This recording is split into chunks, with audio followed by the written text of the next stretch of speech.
आज चिड़िया बहुत परेशान थी क्योंकि उसका पति सुबह से घर नहीं आया था। अब वो अपने पति की तलाश में निकली थी। साथ ही साथ उसकी अपने बच्चों की चिंता सताए जा रही थी कि अचानक उसकी नज़र एक पेड़ पर पड़ती है।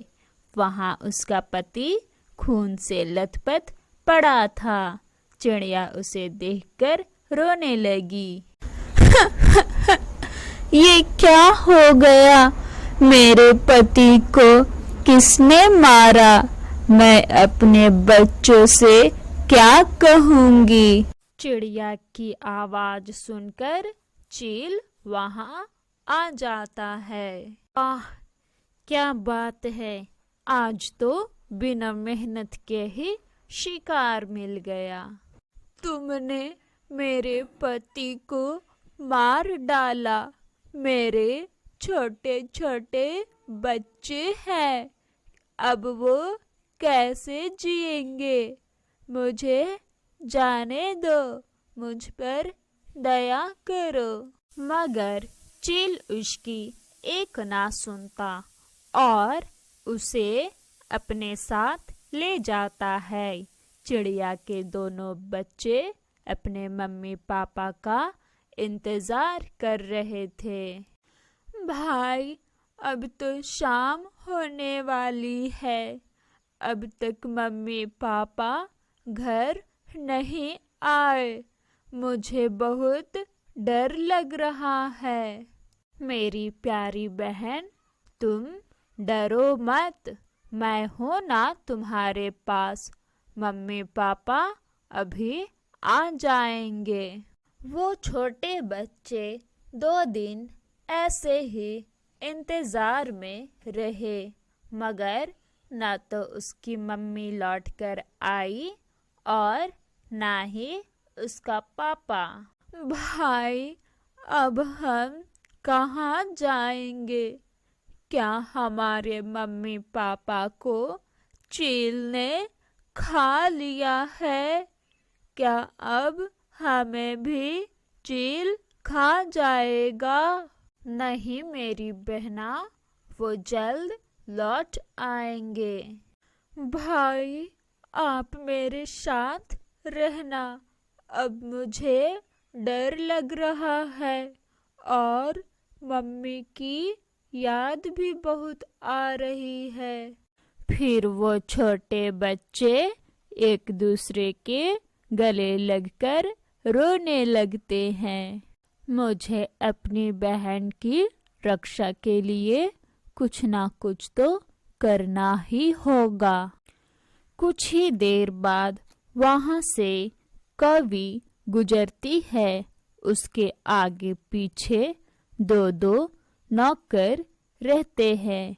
वो बहुत अमीर थी। कौवी आंटी, क्या आप हमारी मदद कर सकती हैं? हमारी मम्मी पापा कुछ दिन से घर नहीं आए। आप हमें कुछ दिन के लिए अपने घर रख लें। अरे देखो तो इसकी हिम्मत, मैं अपने घर में फजूल पक्षी नहीं रखती हूँ। मुझे अपने घर में भीड़ पसंद नहीं है। आप ऐसा करे, सिर्फ मेरी बहना को अपने घर रख ले कुछ दिनों के लिए, फिर हमारे मम्मी पापा आ जाएंगे। चलो ठीक है, मैं तुम्हारी बहन को अपने घर रख लूंगी, मगर इसके बदले तुम्हें इस जंगल से 1000 फल ला कर देने होंगे। हाँ आंटी, मैं ला दूंगा, बस मेरी बहन को कोई तकलीफ नहीं होनी चाहिए। हाँ हाँ ठीक है।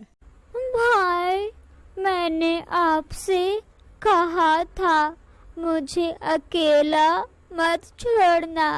प्लीज भाई, मुझे छोड़कर मत जाना। मम्मी पापा भी चले गए, अब आप भी मुझे छोड़कर जा रहे हो। भाई मत जाओ ना। मेरी प्यारी बहन, मैं जल्दी आ जाऊंगा और इस तरह मैं मम्मी पापा को भी ढूंढ लूंगा। फिर कुक्कू जंगल में फल ढूंढने निकल जाता है और गुड़िया कौवी के साथ उसके घर चली जाती है। जग्गू और गुड्डू इधर आओ, ये देखो मैं आपके लिए एक नौकरानी लेकर आई हूँ। सच में मम्मा, ये हमारी नौकरानी है, हम जो इसे कहेंगे ये वो करेगी। हाँ हाँ बेटा, ये सब करेगी। फिर वो अपना घर का सारा काम उस मासूम गुड़िया से ही करवाने लगी। दूसरी तरफ चील ने भी चिड़िया को नौकरानी बनाकर कैद कर लिया था। छोटी चिड़िया, मैं अपने खाने की तलाश में जा रहा हूँ, तुम घर का सारा काम करके रखना, वरना ये ना हो कि मैं तुम्हारे बच्चों को भी खा जाऊं।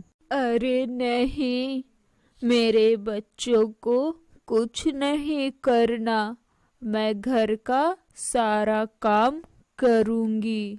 चील नया शिकार करने की तलाश में चला जाता है और खुद ही एक शिकारी का शिकार बन जाता है। शिकारी चील का निशाना लगाकर खूब हंसने लगता है और चील झाड़ियों में गिर जाता है।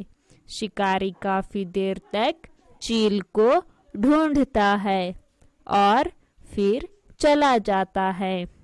कुक्कू भी वहां से गुजर रहा था कि उसकी नजर खून पर पड़ती है। अरे ये खून कहाँ से आया? कहीं ये खून मेरे मम्मी पापा का तो नहीं है। कुक्कू आगे बढ़कर देखता है, ये तो चील है। कुक्कू चील को देखकर डर जाता है। मगर ये तो घायल है, मुझे इसकी मदद करना चाहिए। फिर कुक्कू चील की मरहम पट्टी करता है और उसे पानी लाकर पिलाता है। कुछ ही देर बाद चील को होश आ जाता है। फिर कुक्कू चील को अपनी पूरी कहानी सुनाता है, जिसे सुनकर चील रोने लगता है। मुझे माफ कर दो, मैं तुम्हारे पापा को तो वापस नहीं ला सकता, लेकिन तुम्हारी मम्मी को वापस कर दूंगा। क्या मेरी मम्मी आपके पास है और मेरे पापा को क्या हुआ? फिर चील कुक्कू को अपने घर ले जाता है। चिड़िया, मुझे माफ कर दो, मैं अपने किए पर बहुत शर्मिंदा हूँ। जाओ, तुम आज से आजाद हो। कुक्कू और उसकी मम्मी एक दूसरे को देखकर बहुत खुश थे। वो दोनों वहाँ से चले जाते हैं। वे दोनों माँ बेटा गुड़िया को लेने कौवी के घर जाते हैं। गुड़िया अपनी मम्मी को देखकर बहुत खुश होती है और फिर तीनों अपने घर चले जाते हैं। वे उदास थे कि उनके पापा अब उनके पास नहीं रहे, मगर वो खुश भी थे कि उनकी मम्मी उनके पास है।